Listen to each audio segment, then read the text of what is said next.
Hello hello, aujourd'hui on se retrouve, Jean-Roch répond de nouveau à nos questions. Allez c'est parti. Quel aspect de ton sujet de recherche penses-tu que le grand public comprend mal? Tout ce qui est technologique en fait, c'est-à-dire que du coup on a plein d'appareils qu'on utilise, qu'on connecte, qu'on mesure, on fait du suivi en temps réel. S'il y a de l'électronique, il y a de l'informatique, il y a de la physique, donc peut-être que ça c'est un peu compliqué, il y a un peu de chimie aussi cachée derrière. Donc le principe est très simple, hein, on suit des procédés en temps réel pour mieux comprendre, mais par contre les moyens techniques et informatiques qu'on met en œuvre sont un peu complexes pour être le plus précis possible. Penses-tu que tes recherches seront utiles à la société?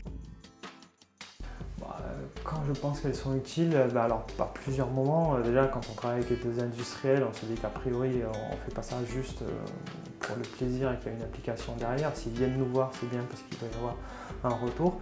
Et la deuxième fois, c'est quand on rencontre des professionnels, ça m'arrive 1 ou 2 fois par an, de discuter directement avec des professionnels de l'immunologie et a priori, s'ils viennent, c'est qu'ils sont intéressés par ce qu'on a à dire. Donc voilà, on se sent utile à ce moment-là.